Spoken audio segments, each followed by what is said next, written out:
This is the Sony A1 I and the 70-200 GM2. Let's see what they can do.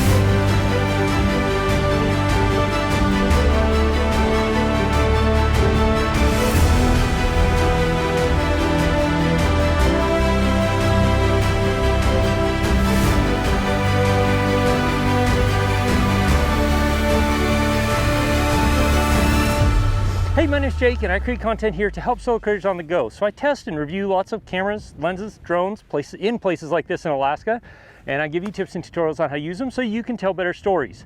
For the last few weeks, I've been testing the A1 and the Sony 70-200 G Master version 2, which is absolutely spectacular.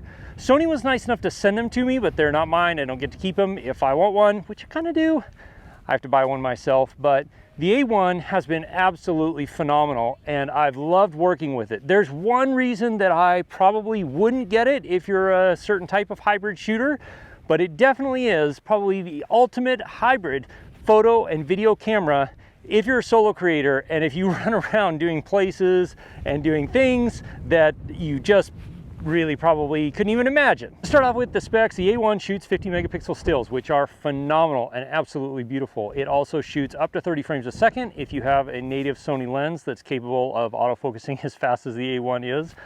And it will shoot 8K up to 30 frames a second, 4K up to 120 frames a second, and Full HD up to 240 frames a second, all of which look absolutely spectacular. So let's jump into it and talk about the photo quality. Coming from something like the A7 IV, which is what I primarily use as my hybrid video and photo camera, the A1 is spectacular. At 50 megapixels, you get a lot of room to be able to crop in, and because of the amount of detail and resolution you get, you can really crop in quite a ways. You get lots of space to work with, and the photos are spectacular. There's a lot of dynamic range to work with. The colors are excellent, and it just gives you tons of space to be able to edit, push, and pull these photos in post. The one downside of that is that uncompressed RAW takes up a fair amount of space, and so if you're doing something like I'm doing today, which is this trip out here with helicopters, and a couple of thousand photos later, I'm gonna need some more hard drive space. They can shoot up to 30 frames a second, but that does require that you shoot with native Sony lenses, otherwise you'll be limited to I think 10 or 12 frames a second, which is still pretty good, but definitely if you're doing something high speed, like I'm doing today with air-to-air, you're gonna want 30 frames a second. You're definitely gonna want a good native Sony lens. And because it focuses so fast, having a native Sony lens really helps to be able to keep up with the ability of the A1 to focus. For low light performance, I haven't been able to test that much because it's still summer here in Alaska, but I have used the A7 IV a lot in low light and it's performed spectacularly. I have no doubt that the A1 is going to perform as well, especially because it has that second base ISO at 4000 where everything cleans up and looks good again. But photos aren't the only thing. This is definitely a beast when it comes to photos, but there's also video, and that's where we have a lot to talk about.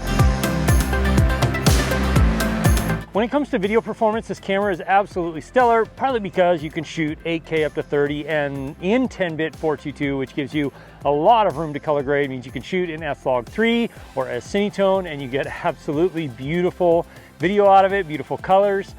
But you could also shoot in 4K up to 120, which is fantastic, gives you lots of slow motion. Also in 10-bit 422, gives you again the ability to shoot in S-Log and color grade, S-Log3 specifically, and color grade a lot in post. HD 240 also looks great, looks really nice. The 4K out of this camera is really nice, really good, and it gets there by line skipping, which isn't the best way to get down to 4K.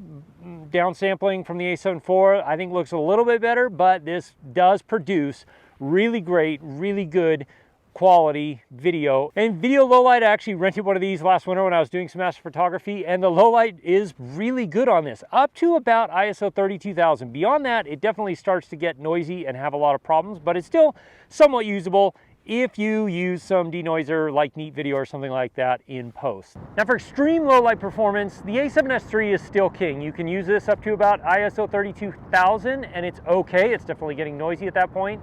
But I've used the A7S III all the way up to 56, 70 something, 80,000, and it's still usable. What you're seeing here was shot with the A7S III at 80,000 ISO, lit by nothing but moonlight, which is just absolutely mind-blowing. Something that I'm a huge fan of, the A7 IV, the A1, the A7S III, they've all been doing this, is the color science that Sony has been improving every single camera they've put out, and the A1 is definitely no exception to that.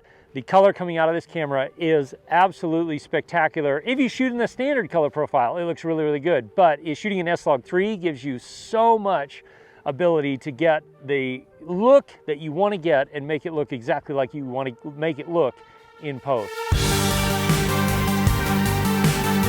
Everything else about this camera is just like many of Sony's other cameras. The performance is just absolutely spectacular. The autofocus performance, insanely fast. The ability to be able to track a moving subject through a scene, it does incredibly well at that. It grabs eyes, bird, animal, IAF, all those things. This camera really is a spectacular camera.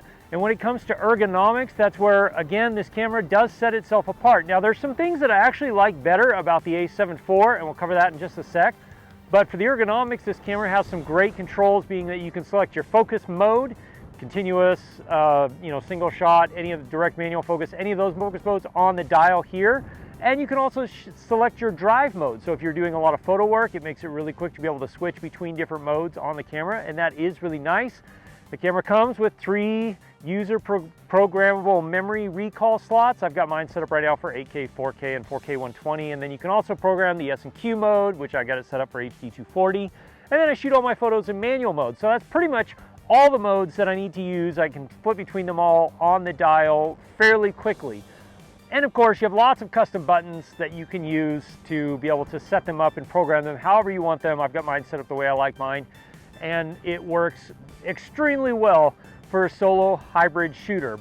This also has 2 of the combination CF Express Type A / regular SD cards, which you can use anything up to 300 megabits a second, and it will be absolutely fine for most things except for 8K video, HD 240, and maybe some of the 4K 120 modes if you're shooting in all eye. This camera also does have spectacular weather sealing, and I've tested it in the rain. It's done very well. The one area, or the 2 areas I could say that I wish that they would improve, or that they could improve, is I really wish this had a flip out screen, because if you're like me right now, solo shooting yourself, you don't have any way of checking video. You have to record a little clip, run back and check it, or pair it to your phone. That has been hit or miss for me depending on where I am. So that is the one thing that the A7S III and the A7 IV have that is just spectacular. The other thing that I hope they put in the version 2 is the multiple selector switch that they put on the A7 IV, where you can switch between the 3 programmable user recall modes, or memory recalls, but you can also switch between those modes in photo, video, or an S&Q mode. So essentially you get 9 memory recall modes, which is absolutely spectacular, being able to switch between them super fast, flick between photo mode, video mode, just simply like that. It switches almost instantaneously, and it's really fast. This is just a slightly bit slower at being able to switch between modes. Now, this camera is expensive at $6,500. That's not cheap, but it is pretty much the ultimate hybrid camera if you want to shoot extremely high quality photos and extremely high quality video all in one camera body. Personally, for me, I probably am going to look at picking one of these up, just because having the 50 megapixel stills, having all of the video options all built into one camera body makes this extremely useful. The A1 is definitely not the best hybrid camera for everybody because of the price, but the A7 IV is, and you want to watch this video about it to find out why. I'll see you there. As always, if you have questions, ask me in the comments below, or join my live stream Wednesday nights at 4 p.m. Alaska time, 8 p.m. Eastern. At least if I'm not standing on top of a mountain somewhere.